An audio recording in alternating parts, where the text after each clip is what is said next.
Assalamualaikum warahmatullahi wabarakatuh.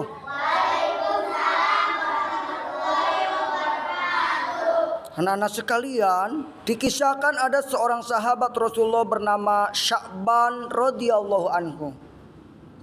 Ia adalah seorang sahabat yang tidak menonjol dibanding para sahabat lainnya. Ada suatu kebiasaan unik dari beliau, yaitu setiap masuk ke dalam masjid sebelum sholat berjamaah dimulai, ia selalu beriktikaf di pojok depan masjid. Dia mengambil posisi di pojok bukan karena supaya mudah bersandar atau tidur, namun karena dia tidak mau mengganggu orang lain dan tidak mau ibadahnya terganggu orang lain. Siapa namanya anak-anak? Nah, yang bisa menjawab boleh pulang. Kebiasaan ini sudah dipahami oleh para sahabat, bahkan Rasulullah SAW. Kebiasaan Sya'ban radhiyallahu anhu yang selalu berada di posisi pojok, termasuk saat sholat berjamaah. Suatu hari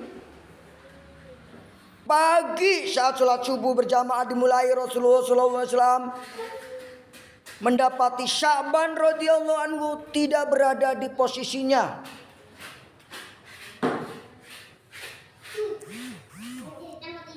Sya'ban gak ada, biasanya ada di pojok.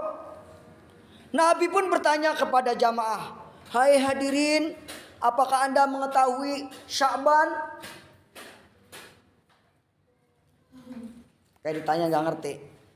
Namun tidak seorang pun jamaah yang melihat Sya'ban. Sholat subuh pun ditunda menunggu kehadiran Sya'ban. Namun yang ditunggu belum juga datang. Khawatir sholat subuh kesiangan, Nabi pun memutuskan segera untuk melaksanakan sholat subuh.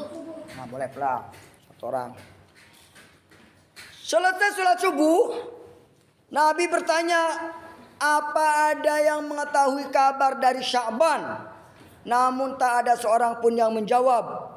Nabi bertanya lagi, "Apa ada yang mengetahui di mana Sya'ban?" Kali ini seorang sahabat mengangkat tangan dan mengatakan bahwa mengetahui persis di mana rumah Sya'ban. Nabi akhirnya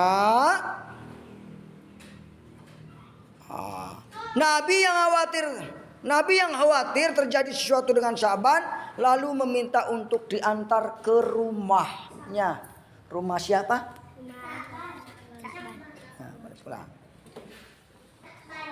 Yang tidak ditanya nggak usah jawab. Nabi khawatir terjadi sesuatu dengan Sya'ban, lalu ia meminta untuk diantar ke rumah Sya'ban. Ya, boleh. Perjalanan dengan jalan kaki cukup lama ditempuh oleh Nabi dan rombongan. Sebelum sampai ke rumah yang dimaksud, yaitu rumah Sya'ban, rombongan Nabi sampai ke sana saat waktu afdol untuk sholat duha. Jadi sekitar jam 8 atau jam 9. Sampai di depan pintu rumah tersebut, Rasulullah mengucapkan salam. Mengucapkan apa? Salam. Ya, boleh. Mengucapkan salam. Yang tidak ditanya tidak boleh menjawab. Mengucapkan apa? Mengucapkan salam, "Assalamualaikum." Dan keluarlah seorang wanita sambil membalas salam beliau, "Waalaikumsalam." Benarkah ini rumah Sya'ban? Benar. Nabi bertanya. Nabi bertanya, "Ya benar. Saya istrinya." Kenapa ribut aja ya? Nah, bolehkah kami menyusul Sya'ban? Boleh. Yang tidak hadir saat sholat subuh di masjid. Kalau yang ditanya Nggak ditanya jawab, pulangnya belakangan pasti. Atau dengerin atuh. Dengan berlinang air mata, si istri Sya'ban menjawab, beliau telah meninggal tadi pagi. Kalau kita mendengar orang yang meninggal, apa yang kamu ucapkan? Innalillahi. Ya. Innalillahi wa inna ilaihi. Nah ini boleh. Innalillahi wa inna ilaihi.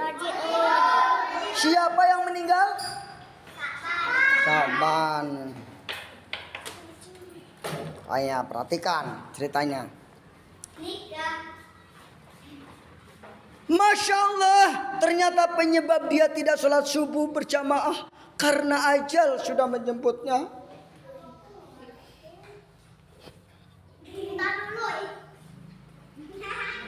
Kalau udah keluar jangan lagi gangguan. Betul? Masya Allah, ternyata penyebab dia tidak sholat subuh berjamaah karena ajalnya sudah jemput. Beberapa saat kemudian istri Sya'ban bertanya kepada Rasulullah,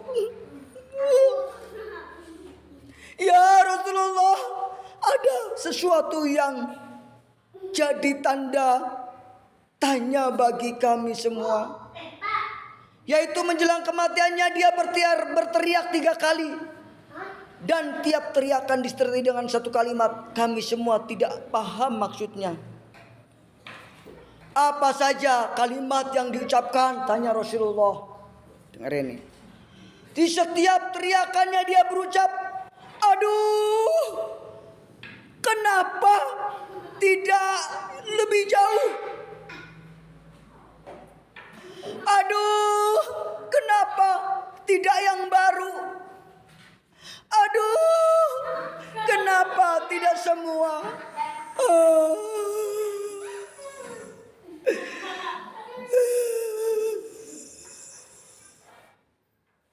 Rasulullah paham. Kemudian beliau melantunkan ayat yang terdapat dalam surat Qaf ayat 22. Sesungguhnya kamu berada dalam keadaan lalai hari ini, maka kami siapkan daripadamu hijab penutup matamu, maka penglihatanmu pada hari itu amat tajam.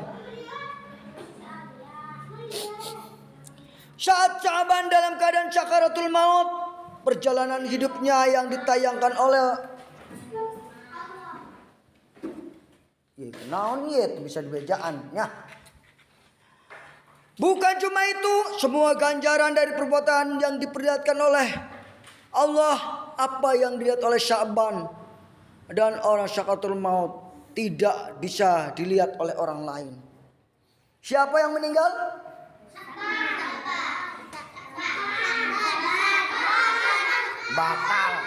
Batal pertanyaannya batal. Duduk yang rapi. Dalam pandangan yang tajam itu Sya'ban melihat sesuatu adegan di mana kesehariannya dia pergi pulang ke masjid untuk sholat berjamaah lima waktu. Perjalanan sekitar 3 jam. Masya Allah.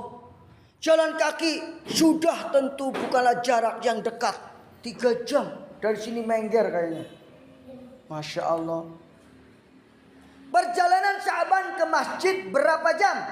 3 jam. Ya, apa? 3 jam. Benar kamu. 3 jam. Kamu ya. Berapa jam? 3 jam.